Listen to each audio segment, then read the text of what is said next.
Peace. I'm Rahim Islam. I'm with Universal Companies,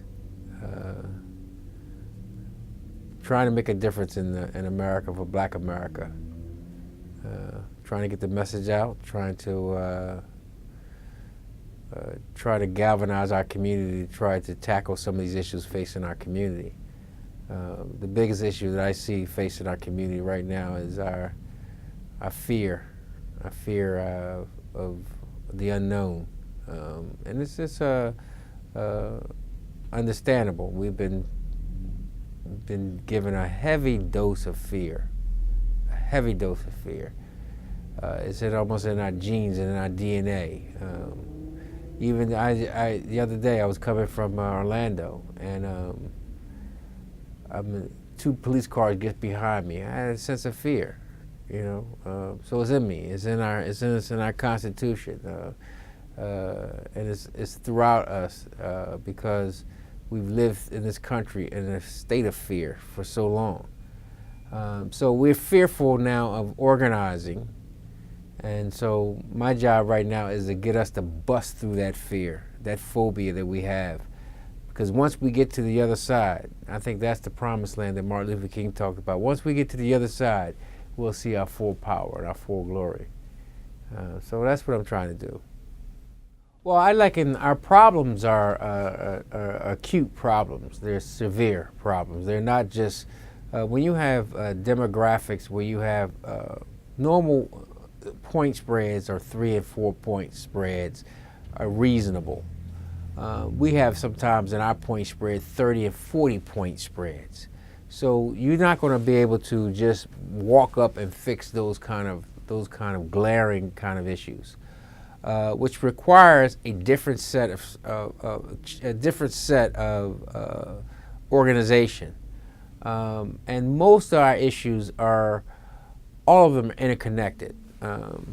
Whether it's education, whether it's health, whether it's economics, whether it's family life, whether it's community life, whether it's incarceration, you name it, you take any issue, all of those issues are connected. They're interconnected, they're interrelated. And so solving one of the problems, if you could ever solve them with the 30 or 40% difference disparities, if you could ever think that you could solve one of the problems, you couldn't, because they're interconnected to each other. So you have to address them comprehensively, which means that we can't have a 1-lane highway. We have to build a 9 and 10 lane highway to fix the problems facing the Black community, which requires that we have to organize. We have to aggregate our capacity, we have to pull our talent together, and we have to look at these issues in a comprehensive way and know that they're not going to be resolved in our lifetime, but we can set the table for the next generation so that they're not starting over.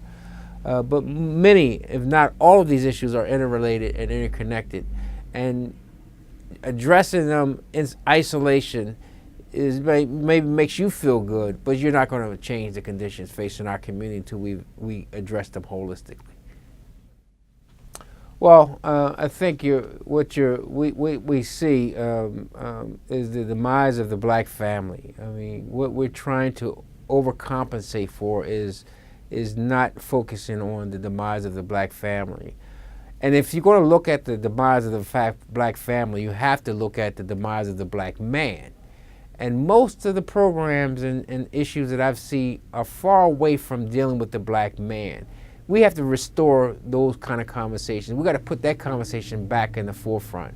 You cannot fix the Black community without fixing the Black family. You cannot fix the Black family without fixing the Black man, supporting the Black man. The Black man has to be restored back to his rightful position as a leader of his family, as a provider of his family.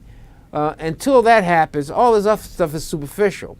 So yeah, we have intervention strategies, but we have to have prevention strategies. The intervention strategies are dealing with what we got to deal with right now. Yeah, we got dysfunctional. So the way we deal with the situation where we have too many young people in unstable environments, we got to show them that they live in unstable environments, but that's not acceptable for them to be unstable. Even in spite of what they're seeing or hearing, we have to create and come across from them that still Yes, you are in an unstable environment, but this is what you're expected to do. So when you go, you leave the confounds of this safe environment you're working in, you go into a more hostile environment, you know how to handle yourself. But it's still your responsibility to win in spite of that situation. But at the end of the day, we have to create, especially for those young people who are involved, they have to be in situations, they can't be prolonging or continuing and the vicious cycle. They have to be the ones who are going to interrupt that cycle. And so they have to be prepared to do that. They can't do that if they're going to follow the pathologies of their parents and do exactly what their parents do. I've seen at least 2 or 3 occasions this week where a young person, in fact, got disconnected from his father. And his father had 9 children, 4 different women, and he didn't take care of none of them. And one of the children, who never got taken care of by the father, did the exact same thing and has 6 children right now. And he's even younger than his father was when he had the 9 children. So we're following the pathologies of our parents. So those young people who are in these hostile environments, one, has to understand and be prepared to fight in those hostile environments. And they also understand if we're going to change these conditions, they're going to have to do it. We have to empower them and educate them that they are the ones who are going to break the cycle. To restore Black pride. Fundamentally, you have to ask yourself the question, what is the idea, what is communicated about and anywhere about Black people? And if you look at every measure, every medium where there's a communication about Black people, that message is a negative message everywhere. And so first and foremost, we have to now restore and make competitive our Black communication tools, Black radio. And in order for that to happen, we got to get involved with our Black radio. We got to force listenership when maybe we don't want to listen because it's not appealing, but we got to figure out a way to do that.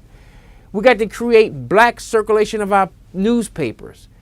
We got to make sure that our Black people, our young people, are tuned into our Black radio and tuned into our or reading our Black newspapers. That's first and foremost. When that happens, we got a shot at it. Second, we got to create a clearinghouse for Black activity. Because right now, there are a lot of great things happening in our community, but we just don't know. And there's no way for us to know.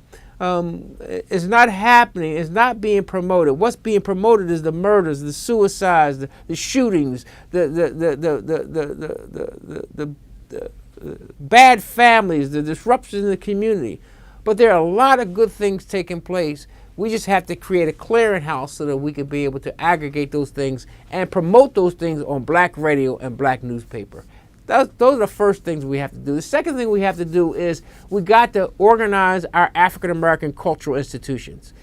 They are right now dying on the vine because we're not supporting them the way they need to. And that goes back to the conditions facing us as a community.